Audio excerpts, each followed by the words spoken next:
తెలుగు రాష్ట్రాల్లో అతిపెద్ద lift manufacturer lifts ట్రై.com dealership కూడా ఇవ్వబడును. గుంటూరుకు చెందిన బోరుగడ్డ అనిల్ కుమార్ తప్పుడు మెడికల్ సర్టిఫికెట్స్ తో హైకోర్టు నుంచి మధ్యంతర బెయిల్ పొందారని నిర్ధారించుకున్న పోలీసులు అతని ఆచూకీ కోసం ఆరా తీస్తున్నారు. గుంటూరు రాజేంద్రనగర్, వేళాంగిణి నగరంలోని అతని ఇళ్లకు వెళ్లి చూడగా తాళాలు వేస్తున్నాయి. కుటుంబ సభ్యులెవరూ కూడా స్థానికంగా అందుబాటులో లేరని ఫోన్లను స్విచ్ ఆఫ్ చేసినట్టుగా గుర్తించారు. అనంతపురం 4వ పట్టణ పోలీసులు నమోదు చేసిన కేసులో రాజమహేంద్రవరం కారాగారంలో రిమాండ్ ఖైదీగా ఉన్న అనిల్ తన తల్లి ఆరోగ్యం బాగోలేదని ఫిబ్రవరి 15న మధ్యంతర బెయిల్ పొందారు.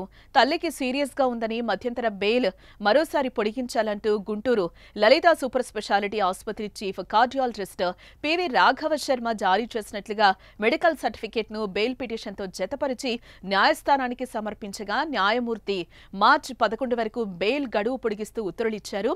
అనిల్ కుమార్ కోర్టుకు సమర్పించిన మెడికల్ సర్టిఫికెట్ ను లలిత ఆసుపత్రి యాజమాన్యం ఇవ్వలేదని, అది నకిలీ ధృవపత్రమని డాక్టర్ రాఘవ శర్మ పోలీసులకు వాంగ్మూలం ఇవ్వడంతో తప్పుడు మెడికల్ సర్టిఫికెట్ వ్యవహారం బయటపడింది.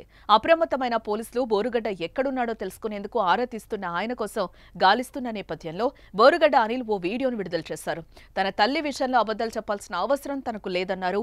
కావాలనే తనపై తప్పుడు ప్రచారం చేస్తున్నారని, కూటమి ప్రభుత్వం తనపై కక్ష సాధిస్తోందన్నాడు. తనను జైల్లో ఉంచి చంపేయాలని ప్లాన్ చేస్తున్నారని బోరుగడ్డ వీడియోలో వివరించారు. తనకు కోర్టులు, చట్టాలపై నమ్మకం ఉందని, కోర్టు ఆదేశాల మేరకే నడుచుకుంటానని అన్నారు. ఇక తన కుటుంబానికి ఏమైనా అయితే దానికి కూటమి ప్రభుత్వం పెద్దలే కారణం అంటూ వీడియోలో బోరుగడ్డ అనిల్ చెప్పుకొచ్చారు. ప్రస్తుతం తాను బెయిల్పై ఉన్నారని, తన తల్లి ఆరోగ్యం బాగోలేదని, తల్లిని చూసుకోవడానికి ఎవరూ లేరంటూ ఆవేదన వ్యక్తం చేశాడు. నమస్కారం, నేను మీ బోరుగడ్డ అనిల్ కుమార్.